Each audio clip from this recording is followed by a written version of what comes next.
Hello, myself Assistant Professor Pankaj Gajera. Welcome to all in Dr. Subhash Technical Campus and our YouTube video channel. Today I am going to start a mechanical engineering subject, that is internal combustion engine. In this lecture, we will discuss a turbocharging of IC engine.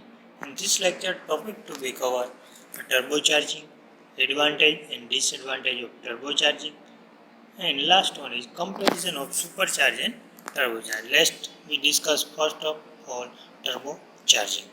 Right? So turbocharging or turbocharger is a type of force induced system whose function is same as that of supercharger, and it is the one of the method of supercharging. Therefore, it is known as turbocharging. Right? So turbocharging is nothing but the one kind of the supercharger. Right? We know that a supercharger is a device to increase air pressure above the atmospheric pressure. Right?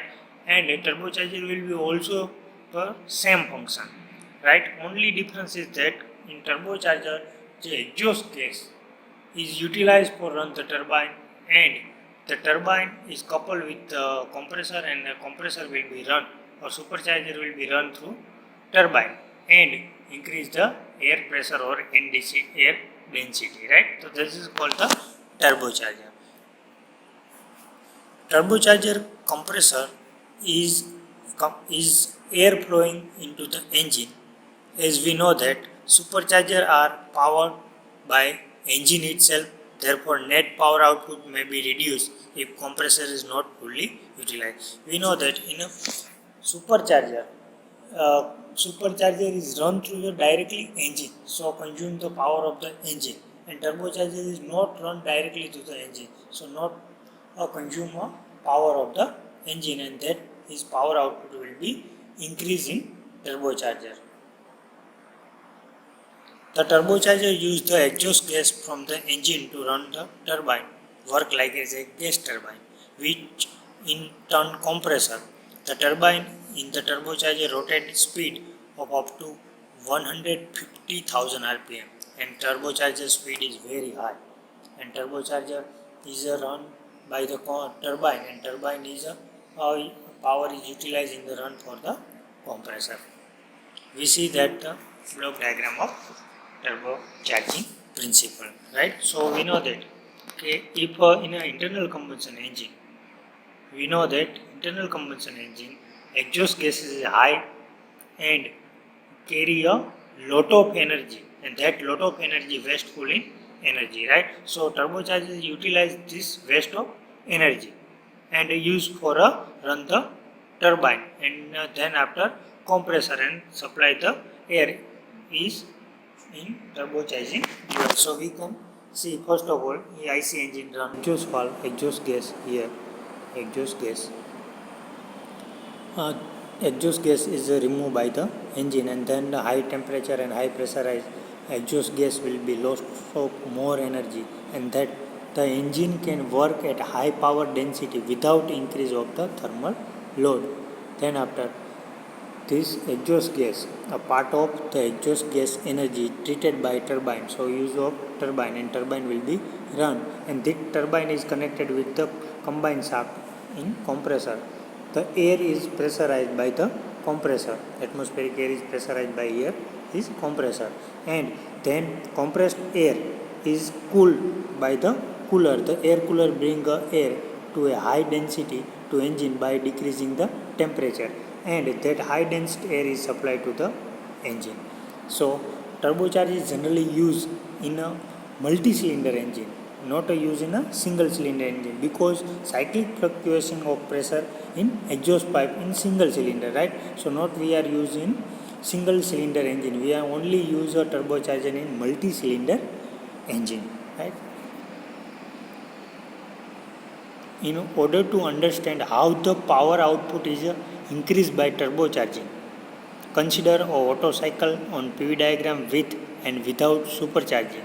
Work available with exhaust gases is represented by 4654. Right? So here is understanding for turbocharging. we example given by PV diagram of Otto cycle. So generally Otto cycle 1 to 2, 2 to 3, 3 to 4, right? And exhaust gas is removed from 4 to 1. So here the portion is increase the power output, right? Because we use the exhaust gas temperature up to 6 or up to atmospheric level. So it is the increase the power output or work. This work can be converted into useful work with help of turbocharger. This is achieved by expanding exhaust gases to ideally atmospheric pressure in turbine which turn to compressor, right? So this is the work will be utilized to run the turbine. The net output of engine is equal to of engine output and gas exchange work output. Output increase by increase the pressure of charge, while in case of supercharging it is reduced by work required of supercharging, right? So it's a reduce the work required of supercharger because the exhaust gas is utilized and the proper scavenging will be happen. So it is the reduce the work of supercharger. So turbine is easily run the compressor or supercharger. The exhaust from the cylinder passes through turbine blade, causes in turbine to spin. The more exhaust that goes through the blade, the faster they spin. So exhaust gas is passing through the turbine.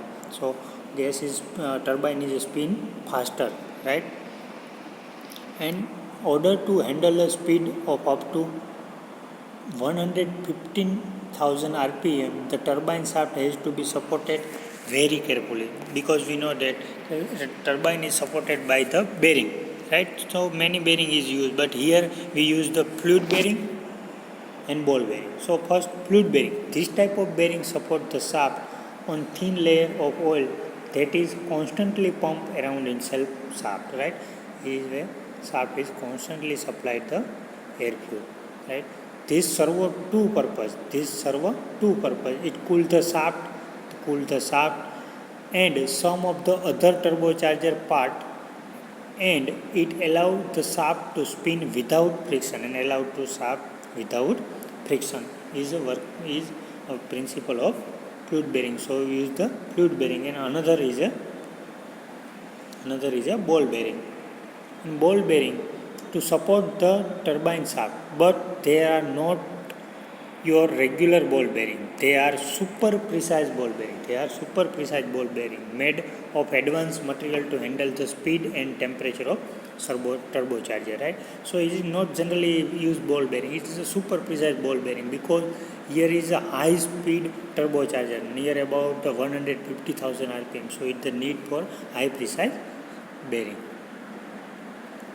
Ceramic turbine blades are lighter than the steel blades used in most of turbochargers. So ceramic turbine blades generally used in most of turbochargers. Advantage of turbocharging. First advantage of turbocharging is increased power of an engine of same size or reduced size for an engine without same power output. Right? The first advantage, same size or reduced size used by the turbocharging. Second advantage, reduce specific fuel oil consumption. Mechanical, thermal and scavenge efficiency are improved. Right? First one is reduce the specific fuel oil consumption and increase the efficiency of mechanical, thermal, scavenging efficiency. Improved due to less cylinder, greater air supply and use of exhaust gases. We know that turbocharger use of exhaust gases energy run the turbine. Thermal loading is reduced due to shorter, more efficient burning period for the fuel, leading to less exacting cylinder condition. And the disadvantage of turbocharger. First one is special exhaust manifold are required with turbocharger. Here a run for a turbine. Exhaust is special manifold is required for the run turbocharger. Second disadvantage, one of the main problem with turbocharger is that they do not provide an immediate power boost. It takes a second for a turbine to get up to speed before boost is produced. This result in a lag known as turbo lag. Right? If we start the turbine by the exhaust gas, then turbine is run, then after turbine is run the compressor and turbocharging is provided to the engine, not a initial stage provide a turbocharging. After some time is providing turbocharging, and that leg of the time of supplying the boost air in an engine cylinder is called the turbo leg. And third disadvantage, fuel injection system is required to modify to inject more fuel per cycle, and also fuel ignition is faster, so fuel ignition system is required because the proper ignition will be take place in the engine cylinder. The efficiency of the turbine blade is very sensitive to gas velocity, so that is very difficult to obtain good efficiency over wide range of operation, right? And blade efficiency will be also need a improve and very sensitive or very difficult. Comparison of supercharging and turbocharging. Now we see the simple comparison of supercharging and turbocharging. So we know that first one is supercharger are powered by engine itself. Belt, chain, shaft and gear are common method of powering a supercharger, right? So require power getting a supercharger by the engine through a belt, chain or shaft. In turbocharger are powered by a turbine which run with help of exhaust gas. In turbocharger it run off the exhaust gas energy.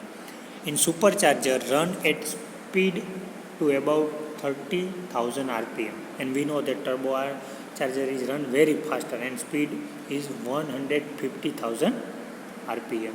Supercharger place a mechanical load on the engine drive. We know that because supercharger is directly run through the engine, so mechanical load is provided in engine for a drive. And turbocharger, it does not place mechanical load on engine because it run the exhaust gas of the engine. In fourth one, it is a less efficient because it does not use on one energy of engine exhaust gases, so it is less efficient. And turbocharger, it is more efficient because use of potential and kinematic energy of exhaust gas to drive a compressor, right? Exhaust gas and drive the compressor. Fifth one is supercharger. No back pressure in engine exhaust, no more loss of power due direct drive. Direct drive is not more loss in exhaust gas. In the principal disadvantage of turbocharger are back pressure, heat shock of intake air and inefficiency of the turbine, right? There is use of exhaust gas because the exhaust gas back pressure is decreased and the shock is created by the exhaust gas, so inefficient the turbine. Thank you for watching this video. Please like and share our YouTube channel and this video, and don't